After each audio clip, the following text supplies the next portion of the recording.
Hi, I'm Fred. And I'm Sarah, a.k.a. the Paris Quiz Mistress. We're two friends addicted to trivia, and we're rewatching Alias. But this is not an Alias podcast. All right, Fred. We're cutting to the chase this time because we got too much to do. We got so much to do. We're gonna just real quick. Fred is going to tell you what happened in season 2, episode 7, The Counter Agent. You have 60 seconds to defuse this bomb. Go. So, this is the one with Vaughn being sick. So, the whole thing is about getting the antidote for Vaughn. First, Vaughn goes to see mom to be like, can you give me like a drug? She's like, can you give me gossip? And then Sydney's like, we gotta go get this thing in Estonia. And by the way, Vaughn has a girlfriend. And then there's a whole video game sequence going in Estonia. And then it's as dramatic as like the girlfriend thing. It's like Ebola girlfriend. It's like the stakes are the same, so high. Oh, Sark is there, and there's a thing to make a deal to kill Sloan. It's like, give me Sloan, I'll give you the antidote.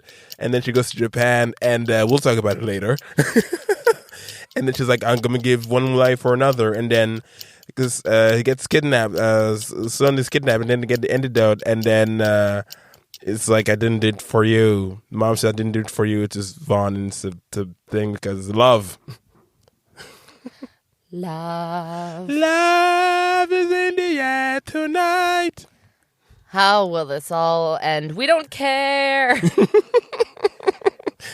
We don't give a hoot. I mean, we care very deeply, but you don't have to, because we've got a 5-question quiz for you about what? Either Bouillabaisse or 1982, the year 1982. No, that would have been fun. No, I went for something fairly obvious, actually.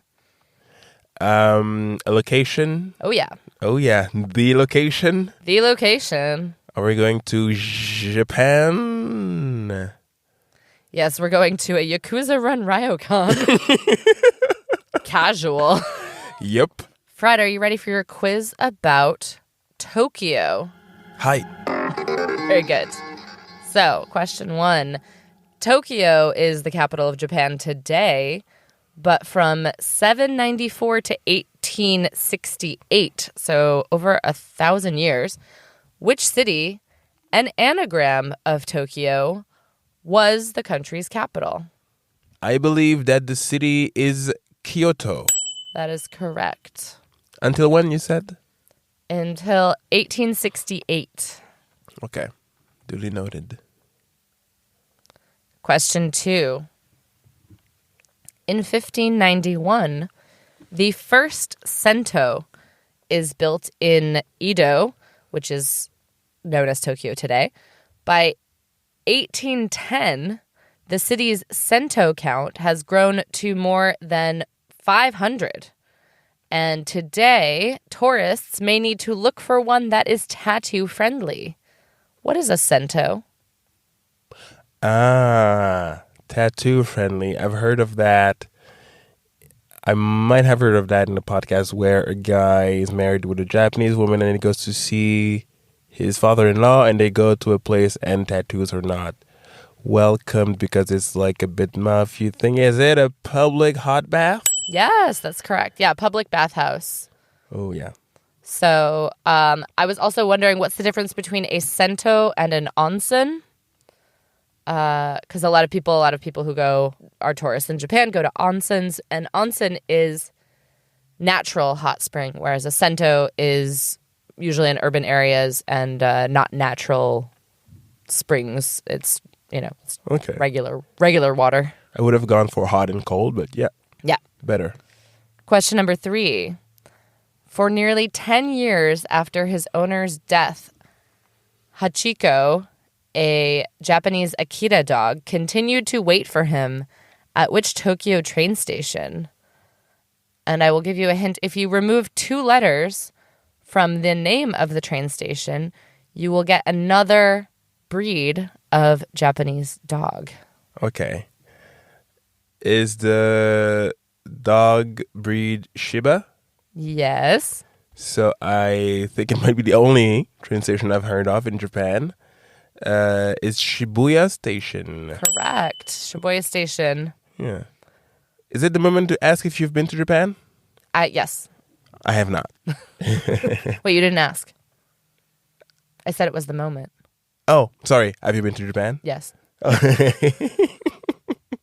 Did you go to Shibuya? I must have. I don't know. I don't remember seeing the dog statue. Yeah, I mean, it's a pretty big district. Actually, that leads me into my next question. Ooh. I have been to Shibuya because I've been to this neighborhood in Shibuya, which you are going to find for me because question 4, which neighborhood in the Shibuya district has become shorthand for the variety of experimental fashion and subcultures you can find there, including Lolita fashion, Kogal fashion, which is like the schoolgirl uniform look, and various flavors of cosplay. Gwen Stefani notably received criticism for appropriating many aspects of the culture that comes from this neighborhood. This is going deep into Japan. Neighborhood name famous for fashion. Frankly, I think I don't have enough elements to even guess. If you remember Gwen Stefani's first solo album, she says the name a lot. The one with bananas, BNNS. Hold my girl. Is it in that song? I think so. No, I don't know the lyrics well enough. All right, I think you'll recognize it when I say it. The answer is Harajuku. Harajuku? Harajuku. No. It's a today I learned moment. Okay. Harajuku. Harajuku girls. She was singing a lot about her Harajuku girls, which were like her hype girls that she. Oh, okay. Yeah. Also in the videos? Yeah. Okay. Yeah, you see it. You see it. Yeah, I see it. Last question. At the 1964 Tokyo Olympics, the country Northern Rhodesia sent 12 competitors in 5 sports. On October 24th, 1964, the same day as the closing ceremony, the country became independent from the UK and changed its name to what? Making it the first time a country entered the Olympic Games as one country and left as another. Nice. I love that. Northern Rhodesia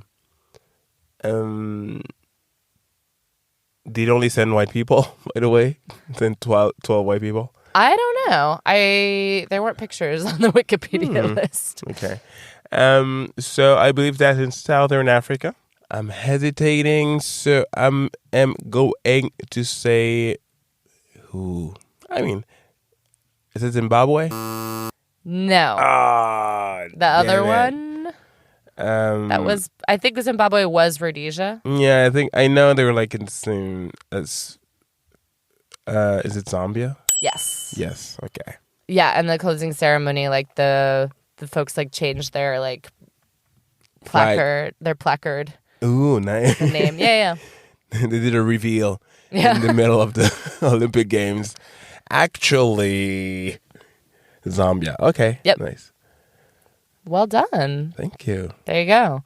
So, okay, I stumped you a little bit, but mostly we'll call it a win. We'll put one in the W column. What's the word I learned today again? Harajuku? Harajuku, yeah. Harajuku. Good. Thank you very much. It's my pleasure, Fred. And I believe that is it for the trivia. And for some of you, that'll be it for this episode. So we'll see you for the next time. But if you are here for Alias, this is your moment. This is your moment because we're going to talk about the counter agent. No, I like this one. I like the how much Will is back. Yay, your fave. He's your fave. Will is back to investigation. I love it. You can take the journalist out of the newsroom. Exactly. You can take the junkie out of the newsroom. The whole Estonia section felt like a video game. And everyone looked like the little Among Us people. Exactly, with their yellow things. Hazmat suits. Hazmat suits, which gets corroded by something. That scene is good. That was one that I remember like so clearly from watching this like in my youth. Do we see her starting to bleed from her hand or something? Yeah, I mean, yeah, because you're like, she's being doused with this chemical agent, and she's wearing like a little, like, a hazmat suit, but like it's plastic. Mm-hmm. And yeah, like you're imagining like it's corroding her skin. She's basically being like eaten by acid. I know. And so she has to agree to the deal, which is kill Sloane. And Sark is like, this is used for cleaning steel. It is not very good for organic materials like your suit or your skin. Like, ooh, she's gonna burn. She's gonna burn.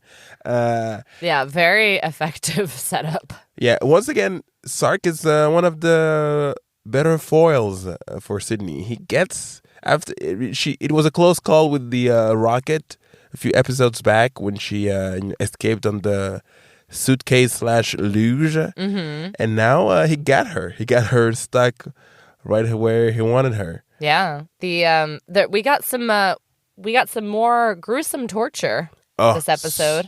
We had been missing some gruesome torture scenes. First we had torture, and then we had the morture, because they came back for the poor man with his wife, my wife. Oh yeah, this guy.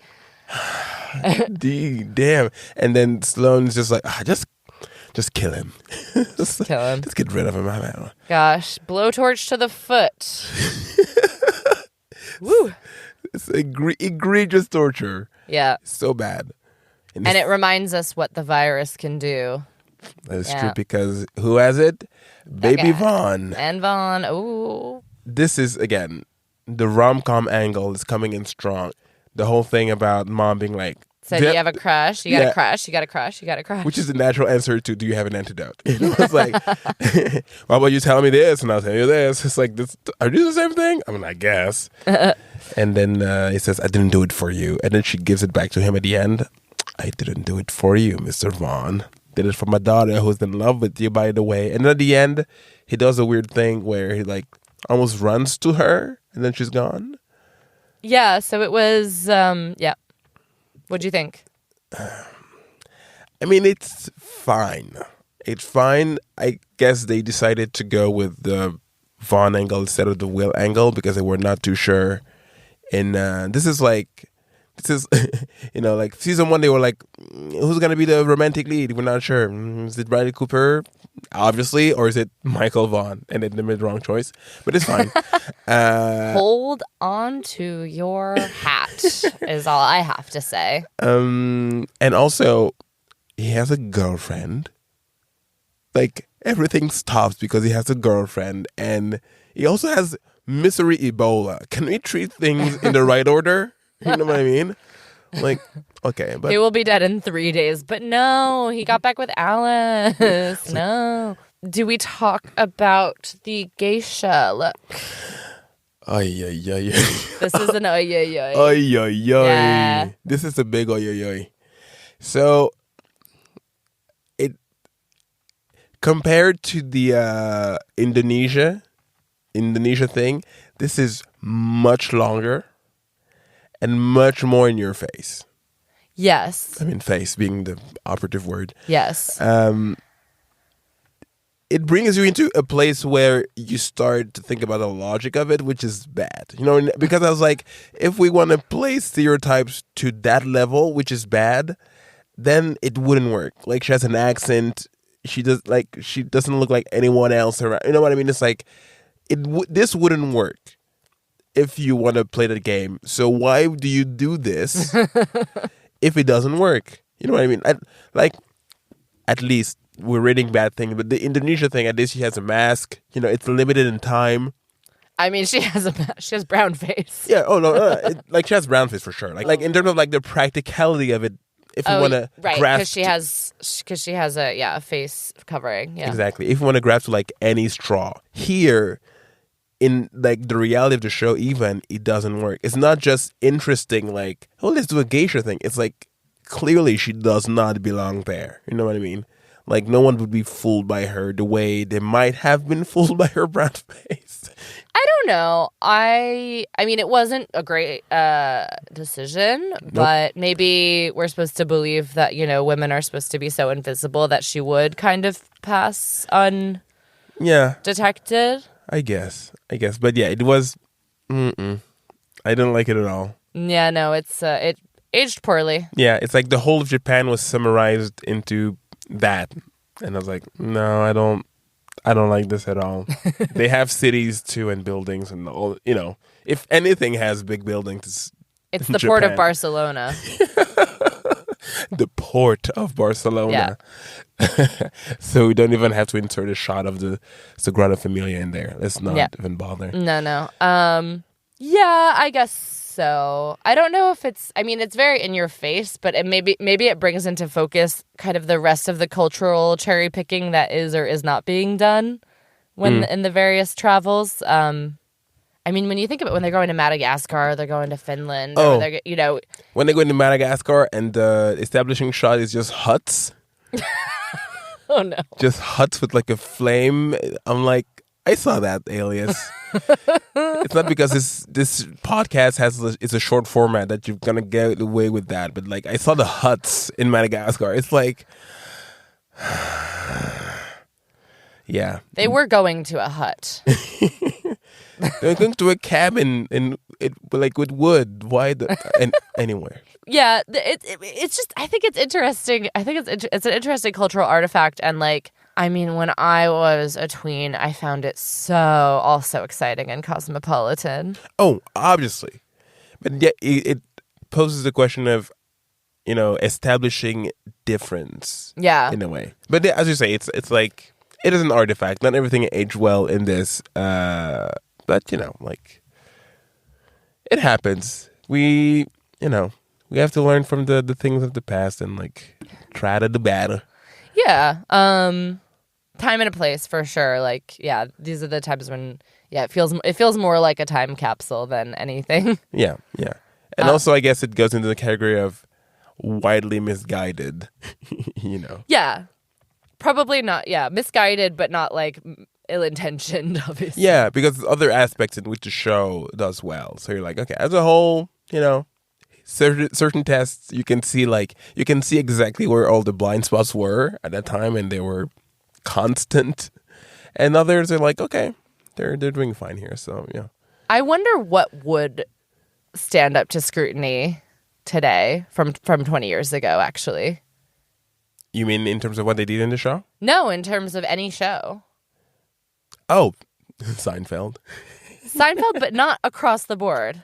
No. But a lot of Seinfeld does stand up to scrutiny. Yeah. I would surprisingly. Yeah, I know. But yeah, it is rare for a show to. I mean, shows are not made to age, so you know what I mean. It's not exact, especially a show like that, which is so in the moment, as you said, referencing the Patriot Act and stuff like that. It's also for its moment. So it is a good reflection of what was made back then. But yeah, it spoils, as things sometimes are supposed to spoil. And that's just the nature of this form. So stay tuned for when we are going to India. Next episode, here we go. Thank you very much. Tip jar in the description. If you made it this far, congratulations. And we'll see you next time for less Alias, more trivia. Thanks for listening to Not an Alias podcast, produced by Celia Brondeau with original music by Mad98. If you love what we do, leave us a tip.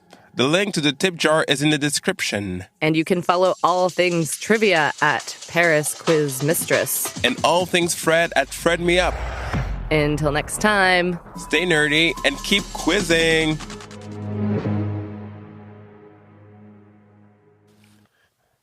Forever and ever and